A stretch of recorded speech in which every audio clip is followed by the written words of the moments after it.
Hi, I am Anna Pollard, and I am a STEM instructor at MyFunScience. Cybercrime happens on the internet and can take many different forms. One of the best defenses against these types of crimes is to be alert as you navigate the internet and respond to email. Cyberbullying usually refers to exchanges between minors, but between adults, it's called cyber harassment. Cyber stalking is more serious in nature, with a stalker demonstrating a pattern of harassment that poses a credible threat of harm. Phishing is an email or instant message crime where it appears as if someone you normally do business with is contacting you, asking you to verify your account information. What is really happening is a cyber criminal is asking you for your account information so that your accounts can be compromised. Farming redirects you to a phony website, and without realizing it, as you sign on to the site, you are handing the cybercriminal your login information. Often, phishing and farming appear in the same attempt, with an email asking you to verify your information by clicking on a link that leads to a farming site. Legitimate organizations never have to ask you for your account information because they already have it. Hacking is a common threat against businesses and involves a person accessing a computer system or network without the proper credentials.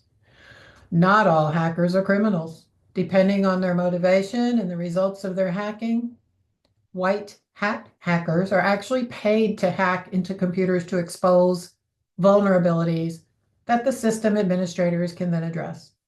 Gray hat hackers illegally hack into a system, but do not have malicious intent.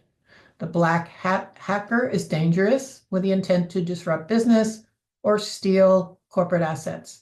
Hacktivism is hacking to make a political statement, and a data breach occurs when sensitive data is stolen or viewed by someone who is not authorized to do so. Cyber terrorism is an unlawful attack against computers or networks that seeks to intimidate a government or its people for a political or social agenda. The attacks come from hackers, criminal enterprises, and foreign intelligence agencies. The scale of the attacks can affect millions of people, costing millions of dollars. Social networks are another place where you should be alert to protect yourself from personal cybercrime. Through the social network, you may receive email or notifications that appear to be from the site administrator, asking for your password or threatening to suspend your account if you don't comply with certain terms. Phishing and please send money scams are meant to fool you into giving account information or sending money to cyber criminals. Clickjacking involves clicking on a link, which then posts unwanted links on your page. Clickbait is a link that teases you with just enough information to get you to click the link, driving traffic to a web page. Share baiting is when users share posts, often without clicking them first, which can fool you into believing the links are safe. Like other fraud, computer fraud is meant to separate you from your money. The cyber criminal tries to trick you into voluntarily and knowingly giving money or property using email or social networks. Auction fraud is a common type of cybercrime that occurs when you purchase something from an online auction site. This can take many forms, including shill bidding, which is fake bidding by the seller or an accomplice to drive up the price of an auction item. When using the internet, you must be alert to the threat of identity theft. Using your personal information or bank or credit card numbers, thieves may purchase items, open accounts, claim your income tax refund, or commit a crime using your identity. Keyloggers enable cyber criminals to capture everything you type on your computer without your knowledge. To protect yourself from identity theft, monitor your bank and credit card statements, your credit report. If you suspect fraud, place a fraud alert on your credit reports. Protect your personal information by carefully considering what you share and with whom you are sharing it online. Safe computing practices are critical to protecting your system and your personal information. User accounts can help you provide network access to people while maintaining security. An administrator account has full control of the computer, enabling changes to be made to the settings, installing software, and completing other tasks. A standard account is used for everyday computing.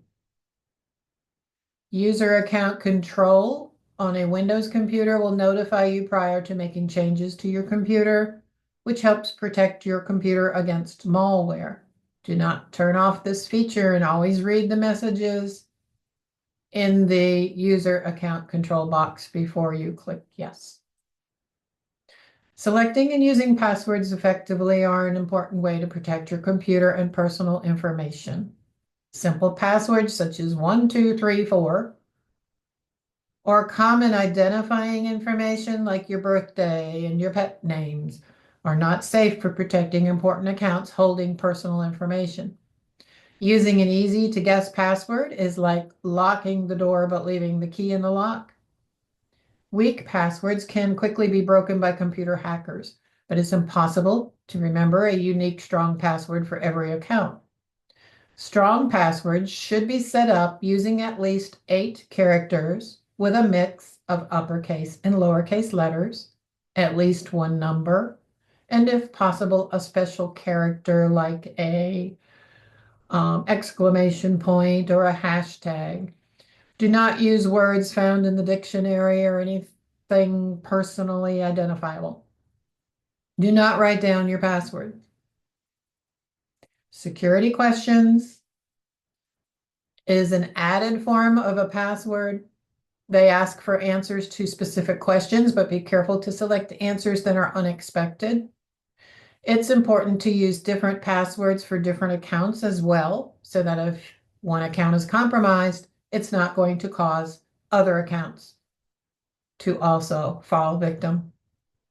For accounts where money is involved, such as your bank or credit card accounts, use more difficult passwords. Never use a default password for any account and change your passwords regularly. With all of the usernames and passwords you acquire, it becomes difficult to keep them all straight. So a password manager enables you to store the passwords in one location. Some password managers even generate new strong passwords for you as needed. Keychain is a Mac OS feature. It is a password manager that you access by remembering a single password. All you have to remember is one password. And you should avoid allowing your browser to save passwords, as this can leave them open to hackers and other users of your computer. Biometric scanners measure human characteristics and provide access to computers, much like passwords. Biometric scanners use fingerprints, retinal patterns, or voice patterns to identify individuals. Similarly, some people have magnetic strip cards to swipe to complete transactions or gain access to certain parts of a building. And without the card, they're denied access. So don't delay software updates either. Flaws in software can give criminals access to files or accounts. Programmers fix these flaws as soon as they can, but we must install updates for the latest protection. Communications made over a network can be intercepted. One way to protect data is to use encryption to change plain text into code called ciphertext. When you are placing orders online, it's important to use a secure encrypted connection for transferring your personal or credit card information. Look for HTTPS in the address bar of your browser to make sure that the website encrypts the data. You can also encrypt files and drives on your computer to protect your data. Windows encrypts individual files using the encrypting file system, and BitLocker to encrypt an entire drive on your computer. File Vault is a feature in my Mac OS that encrypts the contents of the hard disk. So hope this helps you become safer online. Hope you enjoyed watching this video. Have a great day. Bye-bye now.